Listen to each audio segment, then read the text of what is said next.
Halo sahabat bagi-bagi, Uni Eropa nyerah di hadapan Jokowi. Hingga ucapan tegas bijak Jokowi diikuti semua negara. We love Europe.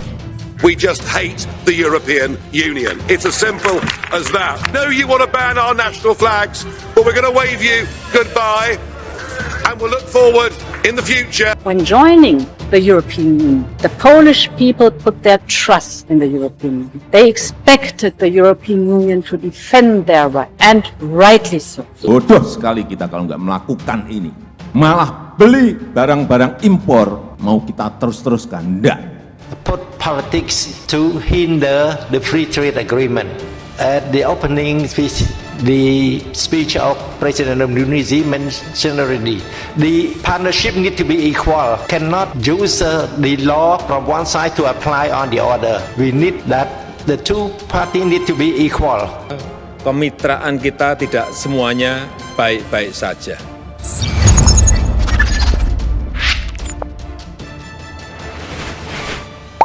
Sahabat bagi-bagi, kabar gembira untuk kalian semua yang ingin sekali negara barat tunduk di hadapan Indonesia. Presiden Uni Eropa, Ursula von der Leyen, menyerah di hadapan Presiden Jokowi. Dengan adanya kebijakan Jokowi, dan berbicara langsung di depan para musuhnya, dan membongkar semua kebusukan rencana Uni Eropa. Dengan berbicara langsung di hadapan para pemimpin negara, yang terdapat 27 negara tersebut, Presiden Jokowi tanpa tidak disadari olehnya, menyindir terhadap para pemimpin Uni Eropa, dan membuat malu mereka. Terus, bagaimana bisa, dengan perkataan Jokowi saja, mereka menyerah melawan Indonesia? Apakah dengan begini, Uni Eropa tidak akan menggugatnya lagi, dan mengembargonya lagi? Simak video ini baik-baik, agar kalian tidak salah paham, karena sudah berulang kali saya katakan.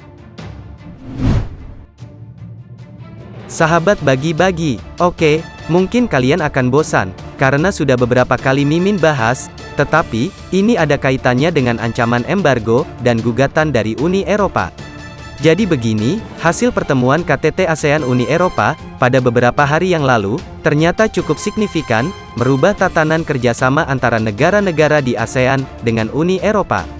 Dalam pernyataan kemarin, Presiden Joko Widodo telah menegaskan, bahwa kemitraan yang dibangun ini, harus berlandaskan dengan kesetaraan, jadi tidak boleh ada negara yang mendikte negara lain.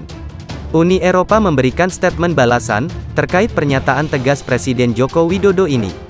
Dalam pernyataannya, Presiden Uni Eropa, mendukung pernyataan Presiden Joko Widodo, bahwa memang dalam kemitraan, harus dibentuk, dan didasari oleh kesetaraan, di mana tidak ada satu pihak, yang merasa unggul, atau berada di atas pihak yang lain. Nah, pernyataan ini pun, cukup membuat masyarakat internasional, khususnya di kawasan ASEAN, merasakan dampak positif, dari pernyataan tegas, Presiden Jokowi. Tentu, kita berharap, kerjasama kedepannya dengan Uni Eropa, tidak seperti kerjasama, saat presiden-presiden yang dahulu.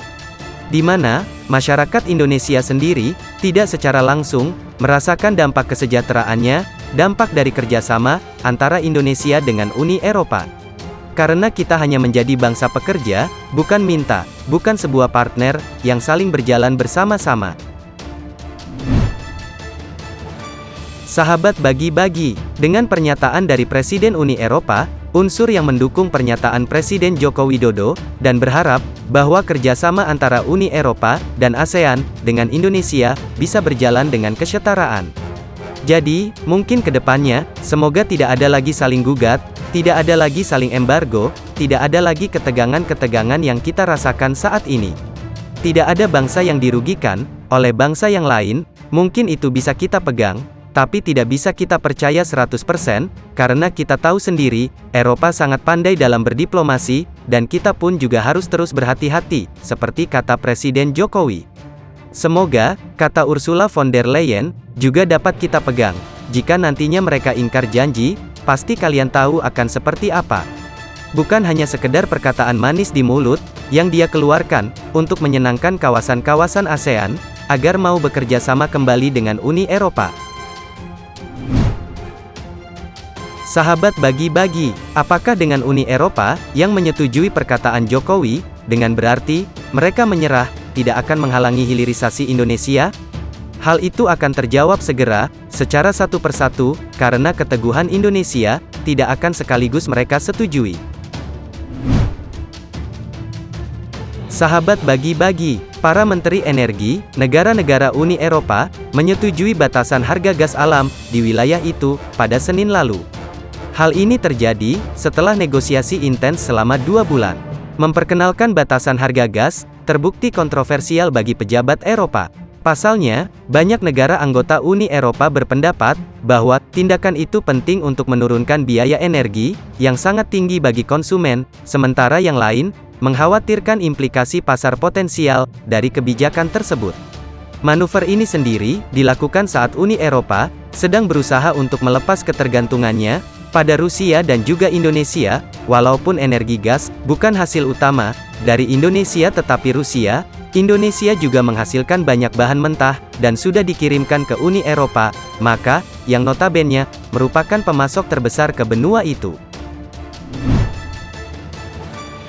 Sahabat bagi-bagi, bagaimana menurut kalian? Ini adalah gerakan manuver yang dilakukan Jokowi, karena mungkin Bapak Jokowi sudah geram dengan tingkah laku mereka yang seakan-akan masih menguasai Indonesia.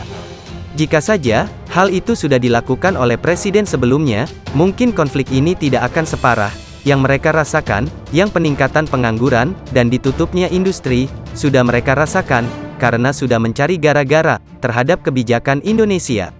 Semoga yang sebentar lagi 2024 akan menghasilkan pemimpin Indonesia yang baru, dapat lebih pintar dari Jokowi, dan lebih mengerikan kebijakannya dari Jokowi. Jangan cari pemimpin yang sudah tua, seperti di AS, karena mungkin isi kepalanya hanya perang-perang belaka.